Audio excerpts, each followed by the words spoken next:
आज के इस वीडियो में हम एजुकेशन एंड सोसाइटी का यूनिट 4 करेंगे। इससे पहले हम यूनिट 1, 2 और 3 कर चुके हैं। तो यूनिट 4 ये वाली यूनिट है और इसके बाद यूनिट 5 एक और आएगी वीडियो, और इसके बाद आपका जो एजुकेशन एंड सोसाइटी है DLED सेकेंड ईयर जो कि सब्जेक्ट है, इसका सिलेबस जो है वो ख़त्म हो जाएगा। तो आप अपने एग्ज़ाम के लिए अच्छे से प्रिपेयर कर सकते हो। तो यूनिट 4 जो है, इसका नाम मैं सबसे पहले आपको बताऊंगी, contemporary India and universalization of primary education. तो नाम से ही यहाँ पर क्लियर हो रहा होगा कि कंटेम्प्रेरी इंडिया में यूनिवर्सलाइजेशन किस तरीके से किया गया था प्राइमरी एजुकेशन का। तो मेन फोकस आपका यहाँ पर क्या होगा, प्राइमरी एजुकेशन, और इंडिया जो है वो आफ्टर इंडिपेंडेंट की बात की जाएगी। तो स्टार्ट करते हैं हम अपने यूनिट को। और सबसे पहले तो आपको पता होना चाहिए कि टॉपिक वाइज आपका जो सिलेबस है उसको यहाँ पर हम कैसे कवर करेंगे। तो जो प्राइमरी एजुकेशन है, इसके अंदर जो बात कही रही है वो है introduction and AIIMS, history and different stages. तो इंट्रोडक्शन पढ़ेंगे कि प्राइमरी एजुकेशन होता क्या है, इसके एम्स क्या है, हिस्ट्री क्या है, और डिफरेंट स्टेजेस जो है वो क्या होते हैं इसके, ये सारी चीज़ें जो हम यहाँ पर क्लियर करेंगे। तो इंट्रोडक्शन की अगर हम बात करते हैं तो जो प्राइमरी एजुकेशन है हमारा, ये फर्स्ट एजुकेशन होता है गेन करने के लिए, यहाँ पर टी लगा लीजिएगा, first education to gain. Primary education की बात जब हम करते हैं तो आपका जो एजुकेशनल पीरियड है आपकी लाइफ का, उसका ये फर्स्ट एजुकेशन होता है जहाँ पर बच्चा कुछ ना कुछ सीखना शुरू करता है। Also called the main education, इसी को मेन एजुकेशन भी कहा जाता है। आपने ये भी सुना होगा, टीवी एड्स वगैरह में भी दिखाते हैं कि 5 साल तक या फिर जो प्राइमरी एजुकेशन होता है वहाँ पर बच्चे का जो ब्रेन है वो 90% या उससे ज़्यादा डेवलप हो जाता है। इट इज़ बेस और फंडामेंटल, हम कह सकते हैं कि ये पूरे एजुकेशनल लाइफ का बच्चे का बेस होता है, या फिर ये फंडामेंटल चीज़ है जो होनी ज़रूरी है। इट्स डेवलप लैंग्वेज, सबसे बड़ी चीज़ यही वो एज है जब बच्चे के अंदर लैंग्वेज डेवलपमेंट होता है। और टिल 5th क्लास, और ये जो प्राइमरी एजुकेशन होता है ये 5वीं क्लास तक माना जाता है।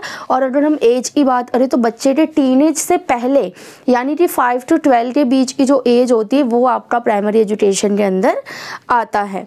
चलिए एम्स देखते हैं कि क्या ज़रूरत है भाई प्राइमरी एजुकेशन पे, क्यों इतना फोकस किया जाता है, क्यों आंगनवाड़ीज़ और जो हमारे प्ले स्कूल्स हैं और जो हमारा 1st से लेकर 5th क्लास है बेस जो है उसको क्यों इतना फोकस किया जा रहा है, इसके एम्बिशंस क्या हैं। तो फर्स्ट जो एम है वो है all over development of the child, कि जो हमारा चाइल्ड है उसका ऑल ओवर डेवलपमेंट किया जाए, जिसके अंदर फिजिकल, मेंटल, कॉग्निटिव, इमोशनल और इंटेलेक्चुअल, ये हर तरह का ऑल ओवर डेवलपमेंट जो है वो शामिल होता है। प्रोड्यूस गुड सिटीजन्स, एक अच्छा नागरिक जो है, वैल्यू जो होता है एजुकेशन का वो भी इसी लेवल पर सिखाया जाता है। और क्या कर सकते हैं हम, improve logical and scientific thinking. बच्चे के अंदर इसी एज के अंदर हमारा मेन एम्बिशन होता है कि लॉजिकल थिंकिंग और साइंटिफिक थिंकिंग को इम्प्रूव किया जाए। Improve respect to labour work, इसी एज में बच्चे ये सीखते हैं कि किस तरीके से हमें इम्प्रूव करना है। रिस्पेक्ट किसके लिए, लेबर वर्क के लिए, जो लोग अपने मेहनत से काम करते हैं या हाथों से जो वर्क किया जाता है उस पर मेन फोकस किया जाए। चेंज इन बिहेवियर, बच्चे के बिहेवियर में चेंज लाया जा सकता है। प्रिपेयर फॉर फ्यूचर, तो ये प्रिपेयर भी करता है बच्चे को फ्यूचर के लिए। तो ये सारे जो प्राइमरी एजुकेशन के एम यहाँ पर हैं।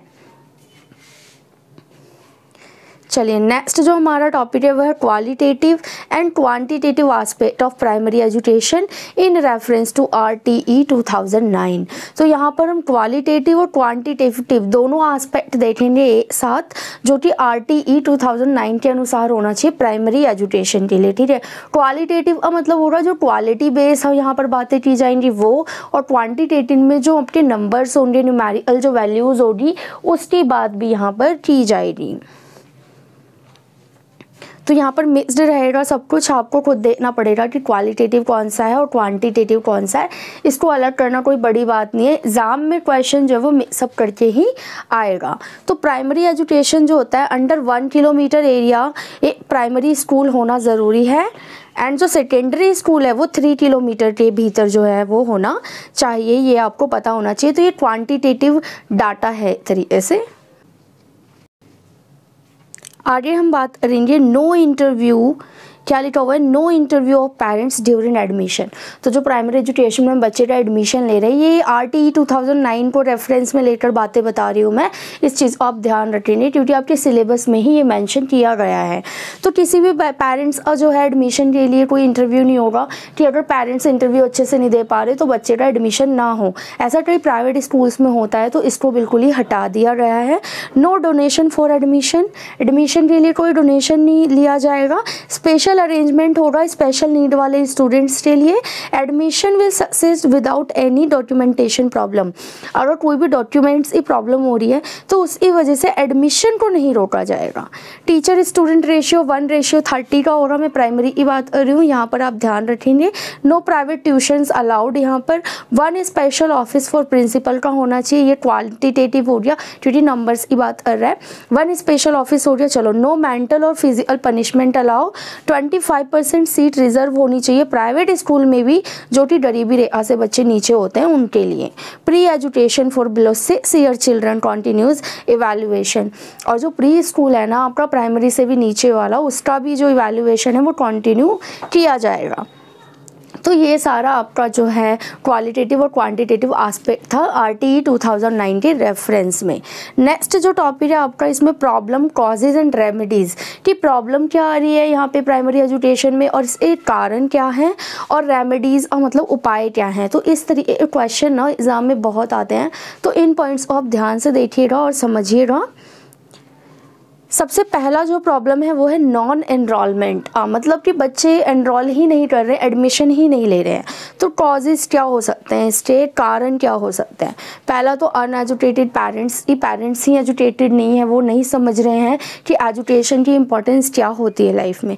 दूसरा, लो कंडीशन ऑफ फैमिलीज़, इको या सोशल किसी भी तरीके का लो वो हो सकता है पेरेंट्स का या फैमिली का, कि उन पर पैसे नहीं हैं या फिर वो सोशली रूप से ड्रॉबैक्स हैं या फिर माइनॉरिटीज़ हैं, कुछ भी रीज़न यहाँ पर हो सकता है। और क्या रीजंस हो सकते हैं, कॉजेज हैं इसके। No school at near distance, हो सकता है उनके 1 किलोमीटर या 2 किलोमीटर के अंदर कोई प्राइमरी स्कूल ही ना हो। फिजिकल पनिशमेंट टू स्टूडेंट, यहाँ पर इस वजह से भी बच्चे स्कूल नहीं जाते हैं।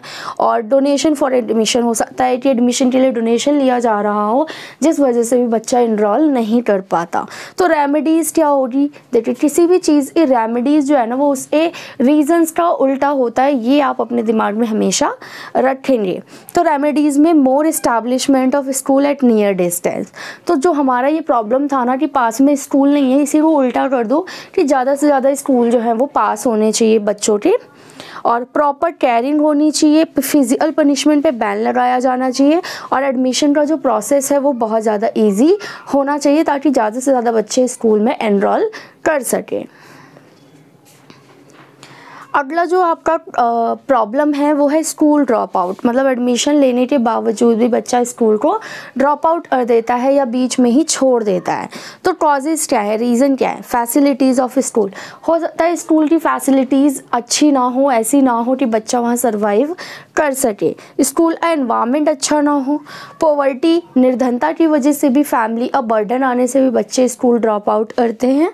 और बोरिंग टीचिंग मेथड, अगर टीचर अच्छा नहीं पढ़ा रहा, बच्चे को इंटरेस्ट नहीं आ रहा तो वो स्कूल जाना नहीं चाहते।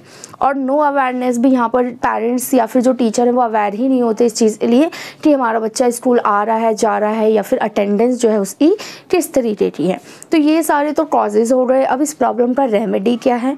सबसे पहला तो कम्युनिटी इंटीग्रेशन, यहाँ पर कम्युनिटी का इंटीग्रेशन होना चाहिए स्कूल में कि यदि कोई बच्चा ड्रॉप आउट है या स्कूल नहीं जा रहा तो पूरी कम्युनिटी की ये जिम्मेदारी है कि वो उसको स्कूल भेजें। सेकंड, एजुकेशनल एडवाइजेज मिलनी चाहिए टीचर्स को भी और पेरेंट्स को भी। अवेयरनेस जो कि नहीं थी उसको यहाँ पर लेकर आएंगे और टीचिंग जो मेथड है उसको इम्प्रूव करेंगे और फैसिलिटीज़ ऑफ स्कूल भी इम्प्रूव किया जाए ताकि इस प्रॉब्लम को सॉल्व किया जाए। नेक्स्ट जो प्रॉब्लम है वो है ट्रुवेंसी, जिसको हम कहते हैं कॉन्टिन्यू एब्सेंटी। कॉन्टिन्यू बच्चा एब्सेंट रहता है, जैसे दिन स्कूल गया फिर 2-3 दिन गया नहीं, उसका मन नहीं कर रहा स्कूल जाने का। तो इस तरीके से लॉन्ग टर्म एब्सेंट रहने वाले कुछ बच्चे हर क्लास में होते हैं। तो इसके रीज़न, कॉजेज़ क्या हो सकते हैं, कारण क्या हो सकते हैं, देखिएगा। एक तो no proper record of student, एक बच्चे का प्रॉपर रिकॉर्ड ही नहीं है। बच्चा अगर स्कूल जाता भी है तो मतलब अटेंडेंस नहीं हो रही या फिर प्रॉपर रजिस्टर्स नहीं है, तो इस वजह से भी बच्चा जो है वो लॉन्ग टर्म एब्सेंट रहता है कि एडमिशन ले लिया लेकिन अटेंडेंस का कोई चक्कर नहीं है, कोई रिकॉर्ड नहीं है, पता ही नहीं चलता कि कौन सा बच्चा आ रहा है और कौन सा नहीं। No proper respect to students, अगर स्टूडेंट को प्रॉपर रिस्पेक्ट नहीं मिलती स्कूल में या टीचर के द्वारा कहीं भी क्लासरूम में, तो फिर बच्चा जो है वो क्लास में जाना पसंद नहीं करता।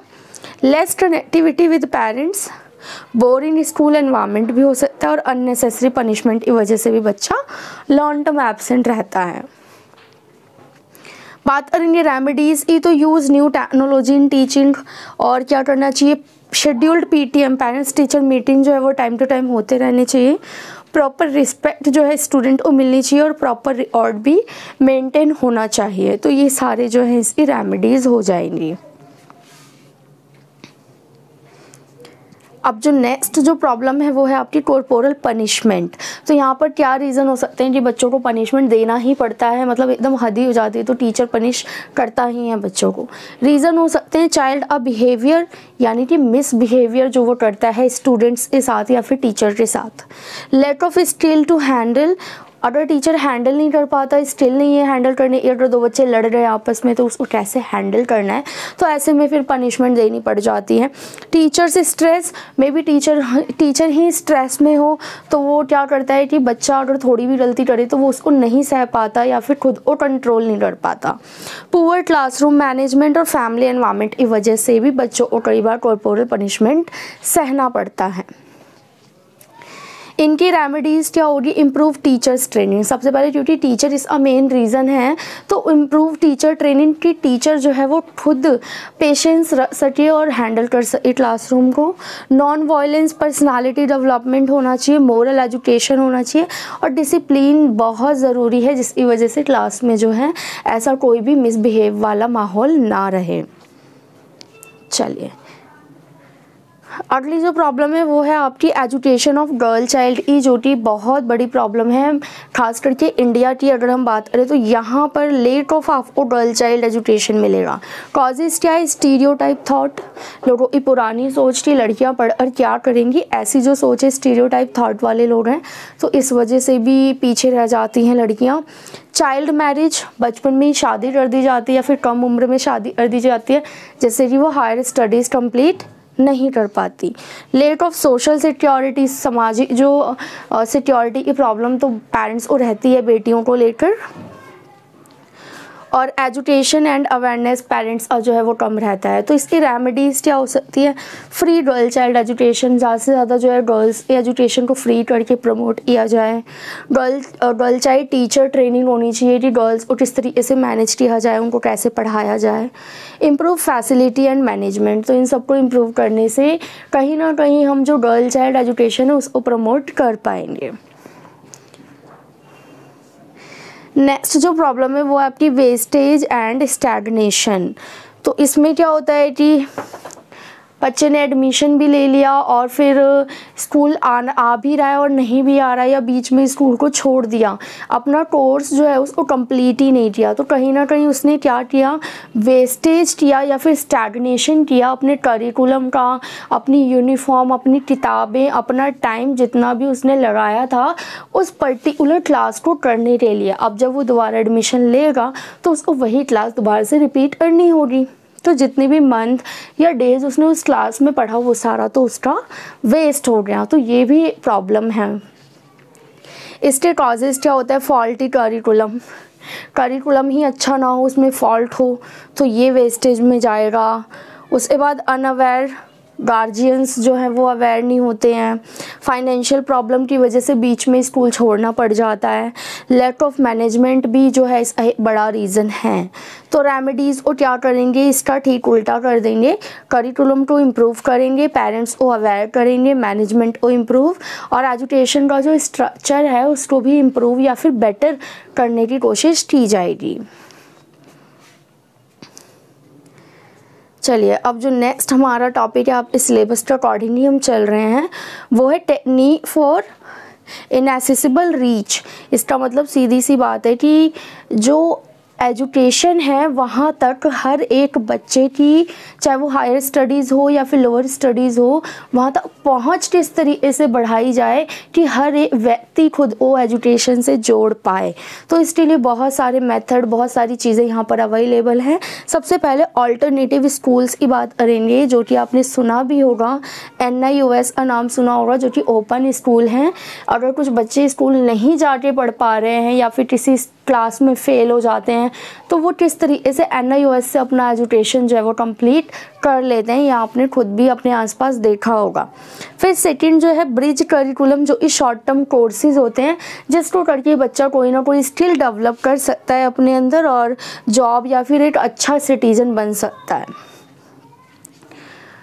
कम्युनिटी मोबिलाइजेशन हो सकता है और स्कूल मैपिंग में, जैसे कि रोड है, विलेज रो मैप बना दिया, ये सारी चीज़ें भी यहाँ पर आप इंक्लूड कर सकते हो।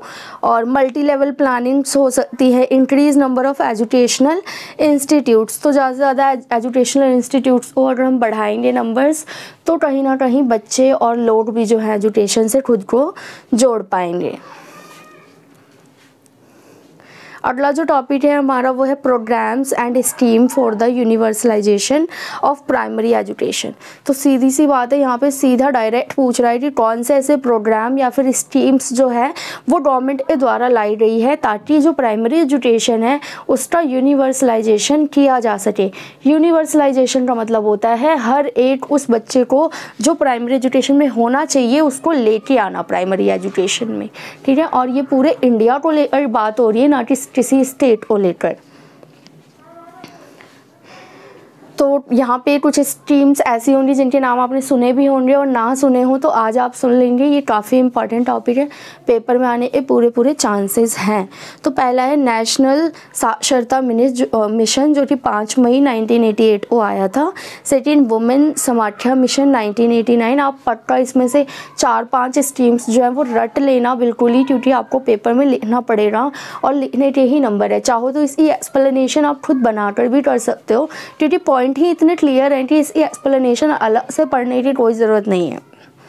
District primary education programme 1994, mid day meal programme 15 अगस्त 1995, फिर आया सर्व शिक्षा अभियान 2001 और साक्षर भारत 2009। ये सारी मैंने सीरीज़ वाइज ही यहाँ पर स्कीम्स बताई हुई हैं।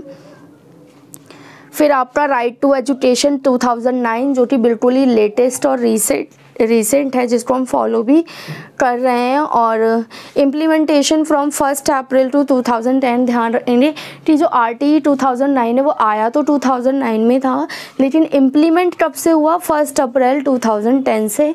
और इसके अंदर जो मेन बात की गई है फोकस, वो है free and compulsory education for 6 to 14 year children. इसके अंदर ही हमारा प्राइमरी एजुकेशन भी आता है, तो बहुत ज़्यादा इंपॉर्टेंट है RTE 2009। आपके ना सिर्फ यहाँ पे DLED के कोर्स में, बल्कि आगे जब आप कॉम्पिटिटिव टीचिंग ट्रेनिंग करोगे या फिर एग्ज़ाम्स की तैयारी करोगे तो वहाँ भी आपको ये फैक्चुअल नॉलेज के तौर पे काम आएगा। तो ये आपका पूरा यूनिट 4 था। आई होप आपको क्लियर हो गया होगा। बहुत जल्दी ही मैं यूनिट 5 भी इसकी डाल दूँगी और इसका जो एजुकेशन एंड सोसाइटी का जो सिलेबस है वो बिल्कुल आपका कवर हो जाएगा।